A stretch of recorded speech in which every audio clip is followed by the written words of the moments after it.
So I stand in the protocols already established. And good evening all, and it is my pleasure and honor to welcome you to this very special occasion. So permit me to reiterate the family's appreciation for the presence of Her Excellency, as well as Mrs. Frederick as Minister of Carinago Affairs, on the occasion of this book launch that is as significant for the Carinago people who are a living legacy subject of this book. So the publication of Helen's PhD thesis is indeed an accomplishment to be celebrated, because it simultaneously brings to light the unconquerable spirit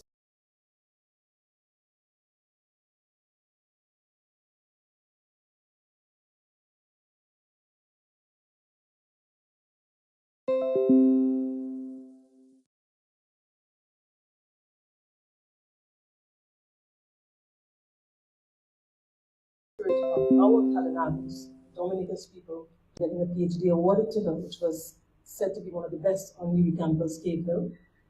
I don't think Helen had any idea how short the future would have been. She's no longer with us in person, but through this book, which has imprinted her name in history, she remains a constant reminder of the power of literature that transcends time and place, and a reminder that if we don't learn from our history, we are doomed to repeat the mistakes of the past. So, on behalf of UWI Cave Hill campus, the Faculty of Humanities, which enabled the research, on behalf of the publishers, which moved it from a student's labor to society's consciousness, we warmly thank you for being here to share this moment. So your presence is a tribute and recognition that this work of Helen matters and will continue to touch readers for generations to come.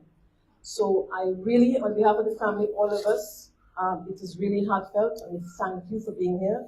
And we particularly want to thank the representation from the Carinago territory, the Carinago peoples, our Dominica, our White Kubuli. So thank you for being here, and we do hope that this book, when you read it, inspires you, and really we think that it does you justice. So thank you all for being here.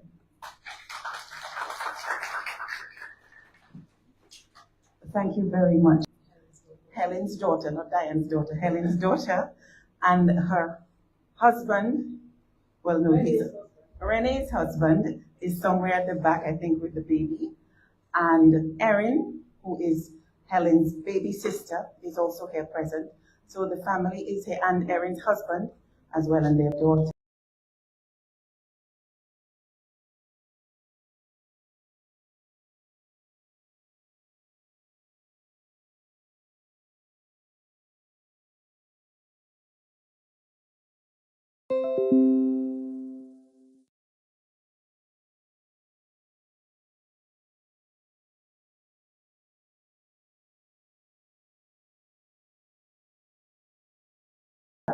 So the family is well represented. Even if Helen cannot be here, the family is here with her.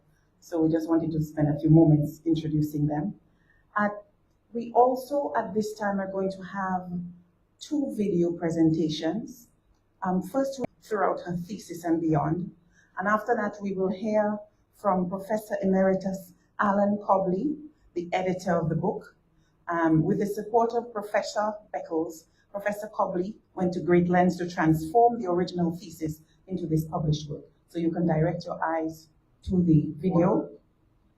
It is a joy to participate in this posthumous launch of Helen Seaman, this magnificent magisterial study entitled An Unconquerable Spirit, which examines the politics, the philosophy, and the ontology of the indigenous peoples of the Eastern Caribbean, Wimble Islands, especially.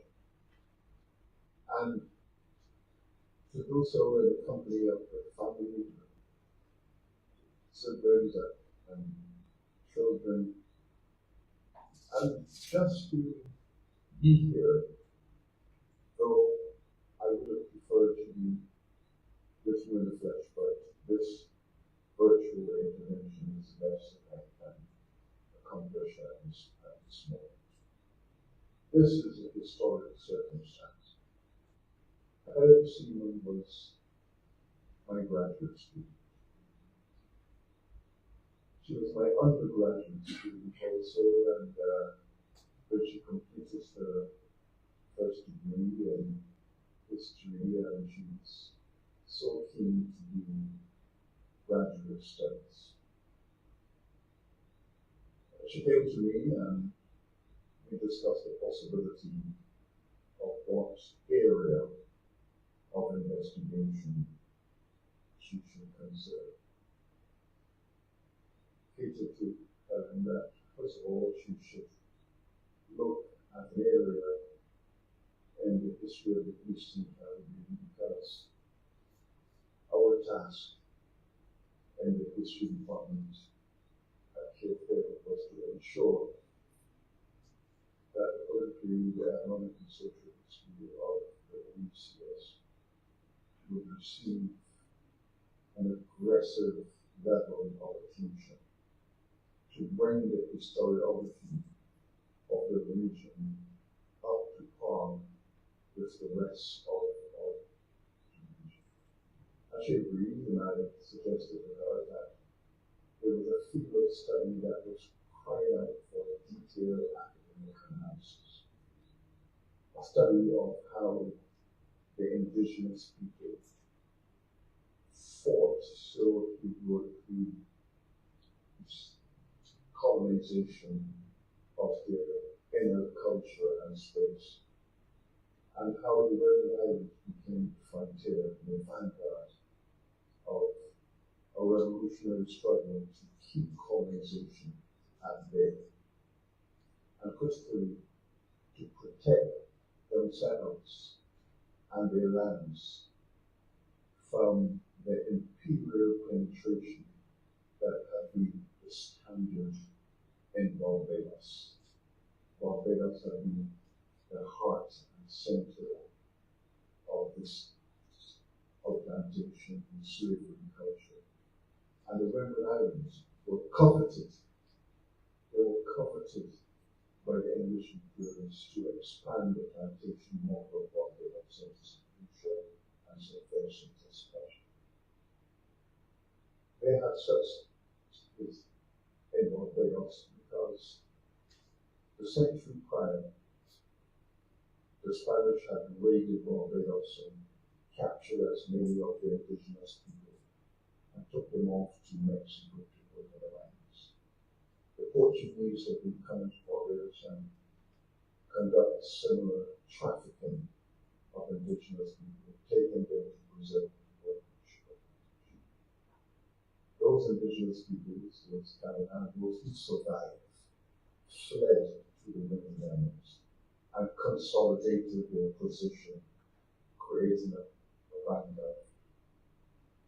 Barbados therefore developed virtually as an empty island where the English were free to pursue a strategy of plantation development without an terminal. The resistance was in the UCS nations that fought there. That was where the indigenous Caribbean were retreating, consolidated. This was an original study, because while we knew the general of the region, and we had a broad idea of how colonization impacted upon the indigenous communities and how they responded, how they survived around the plantation structures, the imperial forces of not only England, Dutch and French and Spanish, and how they had to navigate their freedom through diplomacy and warfare, creating a convergence of struggle. The Barbados Africans would steal the canoes and escape the island and go into St. Vincent and Lucia especially, join with the Caribbeans, creating a frontier of multi-ethnic struggle, which eventually led to the Garifuna in the final stages of that struggle.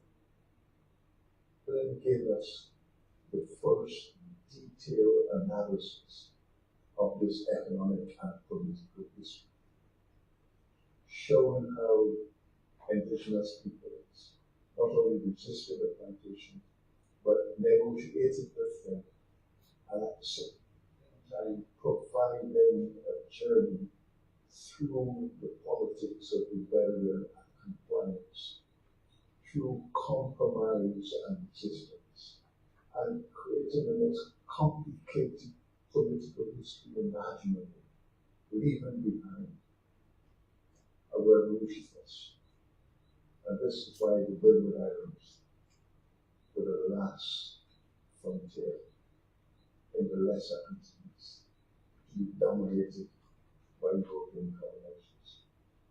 Her analysis was not only detailed, it was visionary. It illustrated how to look at a history from the eyes of the indigenous people. And this analysis this time brings us in to the Bermuda Islands. Look through the eyes of the indigenous peoples in terms of the choices they had to make, how they made them, and leaving Bermuda Island with a special identity. This notion of an unconquerable spirit from Kalimantan to African Maroons to Garifuna, all creating this ethos that the Bermuda Islands are not possessed of the people to be trifled with. It was new, and we congratulated her on this magnificent deed. She received her doctorate of congregations, and at the end of this journey, when Helen was battling her own mortality, and it promised her that sometime in the future, we will ensure that her dissertation would be converted into a monograph, bringing justice to her phenomenal research skills and intent. And now, with the support of the family, who we engage in every step along the way, we are now possessed of Helen's work, brought forward as a masterpiece of historical and political analysis of the people of the BCS. I wish to extend heartfelt gratitude to Helen's family, who were keen to see issues come true. She did give her commitment that I should be held responsible for conducting this enterprise. I wish to take this opportunity now to thank Professor Helen Francis, who, when I approached him to take on the central role as the editor of this magnificent manuscript, is to make sure that a few I's were dotted, a few T's were crossed, and that the methodology of converting the dissertation to a publication in the form of a monograph, if we could ensure that this process will be commenced. The minimum duties of not interfering with the work, but adding a little adjustment here and an adjustment there to accommodate the publication requirements of a random publishers or distinguished publisher of this monograph. So, Professor Quinn, I thank you for a short like that. And I believe that Helen, as a graduate of the University of and one of the few female scholars who was able to complete a history PhD in the UCS, and Helen would have followed also in the footsteps of Ambassador Chief Summer, who took a similar journey from St. Lucia, Helen from Dominica, but all integrated into the mission and vision of the history department at Cambridge. So, congratulations to all participants, especially to the Seaman family. Thank you, Professor Collins. Thank you, the Random Commissions. May wish for everyone a fun, enjoyable, and fun-filling event. This is Helen, and her very expressive character, and joy and humanity with her. Helen was a lively being, well known all across the UK for her energy, for her participation, and I wish her one to capture that spirit and let it be at the center of your celebration today. Thank you all.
Good evening, everyone. It's a great pleasure and an honor to have been invited to be part of this event by the Francis family. Unfortunately, I'm not able to be with you physically in Dominica, but I hope you'll excuse me if I use this medium to share a few words about this book. The book we're celebrating this evening is a pioneering study of the indigenous peoples of the Caribbean Windward Islands, and it originated as